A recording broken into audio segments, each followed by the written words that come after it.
Hey YouTube, the reason why I'm doing this video, I really need to talk to you guys, like men as well as women, about relationships.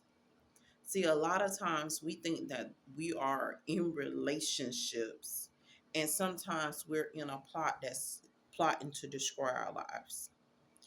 I remember watching this Lifetime movie, and the young woman, she started dating this guy, and this guy was spending excessive money on her.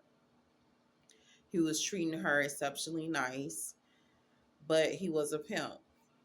And he only called himself dating her or entering into a relationship with her only to prostitute her out. I know you guys like, oh, that don't happen in our community.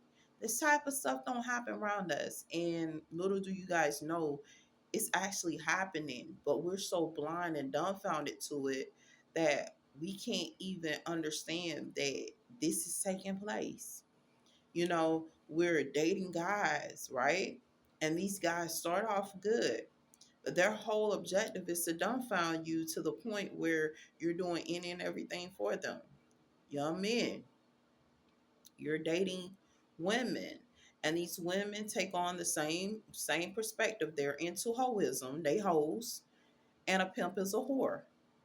And you have to understand what you're really dealing with. Their job is to woo you into giving them everything that's rightfully yours.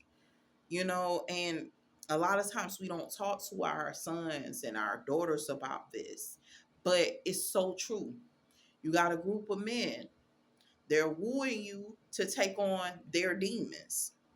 We have a situation where we're dealing with a group of people who have lived promiscuous lifestyles, have lived ungodly lifestyles, and they want someone else and lead them down as a slave to take their punishment. And that's a part of hoism as well, to draw a crowd, to gather a crowd, whether willingly or unwillingly, into their lifestyle. So you have them raping women. You have them doing all these different things. I once heard a man testimony saying that he was raped until he began to rape people.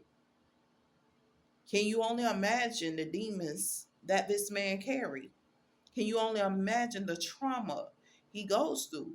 He was raped personally, just excessively raped. He never got to see the person that raped him. He never got to confront them. All he said, I noticed when I started doing certain stuff, when I started raping people, when I started forcing and coercing people to commit sexual acts, all that stopped. And he said, that's how I got like where I'm at right now. And that's what I do. I rape people and I do this type of stuff. You have to understand that is the most traumatic thing and scariest thing I have ever heard, because realizing that in today's society, we're dealing with a group of people that's trying to put their demons on you. I think my daughter said Britt Freight or some dude that sang the song I'm gonna put my demons on you and stuff like that. Take that very serious. The demons that a man carries, the trauma that a person carries, the torture that a person go through, and he's saying, "Look, I'm about to spread this, like an infestation, a disease, and I'm gonna force other people to do certain things." You got women in the life of hoism because they have witnessed women who don't do anything wrong, God fearing women, church fearing women, being raped and passed from man to man into a life of hoism, and these ain't whores. And they're saying, I prefer to just hoe and just get me some money out of it. At least I'm gonna get mine. I'm not gonna be like them. They stupid. You ain't getting nothing out of it. And I gotta remind you, that's not the lifestyle that godly people live. First of all, we don't like hoes around us, period. We don't live a life of hoism. We don't indulge in anything that does deal with that. And that's part of the reason why these things come along and we go through that type of drama, trauma, and all kinds of different stuff because the wrong people in our atmosphere, the wrong people in our environment, the wrong teachings. You've been taught to love your neighbor like you love yourself, but guess what? You are also taught, and I want you to breathe this into your mind and body. I'm loving what is righteous because I can't give love to a person that don't love me. So now you're out, you're giving love out, and you just passing it like out like Skittles, but you're passing it out to the unrighteous. They're never gonna love you back. That's not in their persona. That's not in their way. Don't come looking for love, these people tell you. So now you gave that which was righteous to the unrighteous because they're not looking for love. They're putting you on just so they can manipulate and deceive you, making you think, oh, they got love in their heart for you, but they don't have love in their heart for you because they cannot love. They can't love because everything they love get taken from them. They got a demon following them that's taking everything that they love. They got demons that follow them, that torture them and torment their lives, don't want them to have, trying to stop their succession. Only thing that intervenes between you and that demon is living a life in servitude to Jesus Christ and serving the word of God. Serving the word of God, that's the only thing that intervenes between that. And I'm going to be real with you. You're not going to be without torment even doing that. But yet and still, that yoke is way more easier than the burden you would normally bear. We have to wake you guys up because it's unfair. It's unfair to you. You loved a man, and now this man has thrown you into a life of hoism. I remember a young woman. I was watching Black Lightning. I think that's the name of the TV show. And in Black Lightning, it was like the first couple of episodes. His daughter goes to a club. She goes to a nightclub, right? The guy comes onto her trying to hit on her. He's in a lifestyle of hoism. It's on her. And he says, hey, and he starts speaking to her. Just for him saying hello, a man wanted her to be thrown into hoism permanently as a debt he had to pay just because you spoke to this dude. Her life would have been offered up into hoism for just speaking. You ain't even dated him. But you only know that dude for a second? And the man say, I'm taking your girl as a payment for your debt.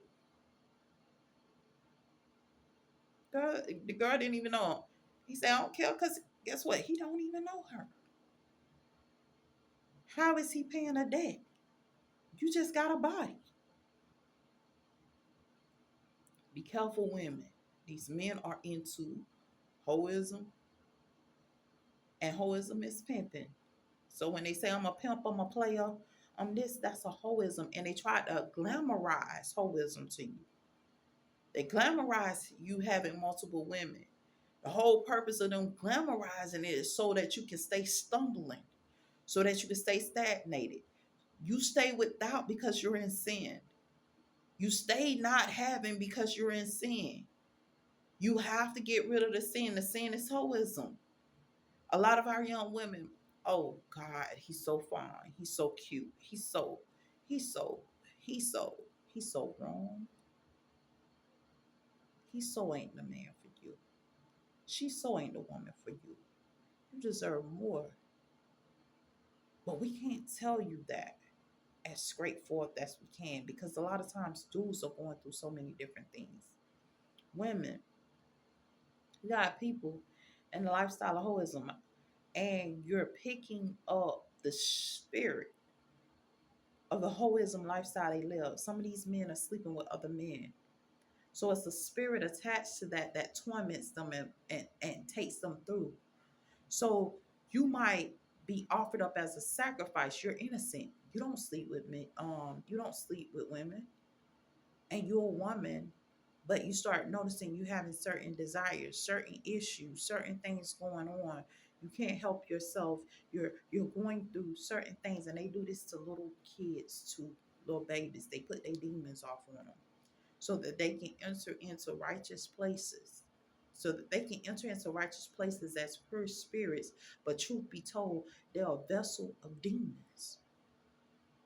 And guess what? They repick up those demons and constantly keep putting them off on innocent souls and innocent people so that they can enter into places talking about they're a pure spirit and they're not. See, because I'm going to tell you something. In order to be a pure spirit, you have to be able to fight off that mess. You have to be able to fight off of it. And trust me, they putting them on your kids. Your kids is not able to, I can honestly say, they're not going to be able to say, I was raped. Mama, they laid me down, they abused me. Sometimes you have the demon right there in your house you dating. You have the demon right there in your house talking about they somebody, a family member or something. And the whole time your child is being abused and they can't even tell you they're being abused. You sending them to school, they're being abused at school. They can't say that they're being abused. And you're like, well, how am I supposed to fix it? I constantly ask you, is there something wrong? How can I help you? What's going on? I'm constantly, and you get frustrated by it. But remind you, this person being held captive, they held demonic captive. They can't even divulge to you. They are forced to go on with their life after the abuse without being able to divulge or seek out the law enforcement to get help, without being able to make a report.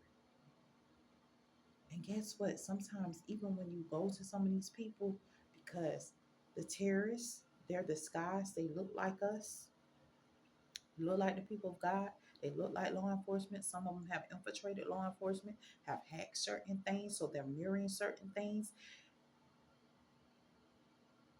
They can't get the help that they need. And when help do finally arrive, they don't know if it's help or the enemy.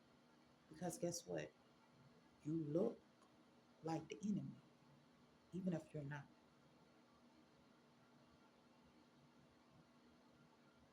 And they, guess what? The fruits. Are they fruits? You should know them.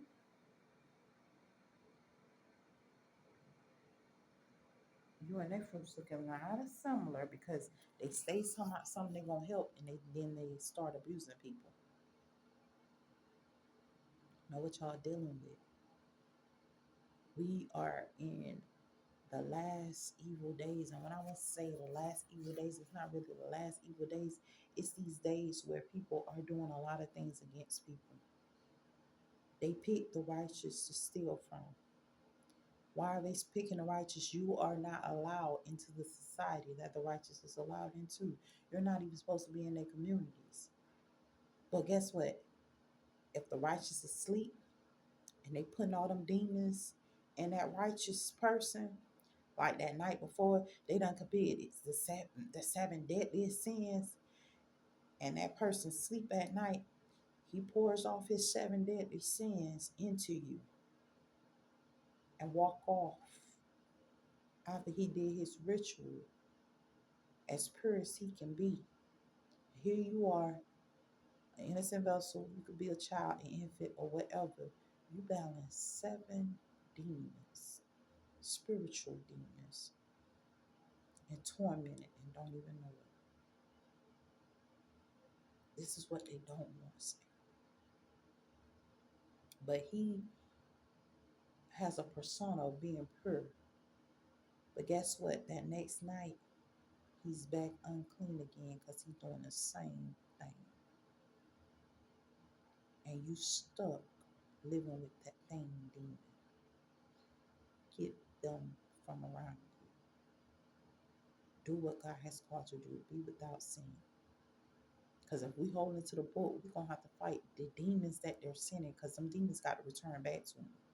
See, that's how you send them back to their behind. When we can actually live without sin, And our children are being taught to live without sin, and we sending them back home because you'll find that your son, 5 years old, 3 years old, might be trying to sleep with somebody because somebody else poured out his demons of rape on him or fornication on him or her. Be careful. Hopefully, these words encourage you. Stay blessed.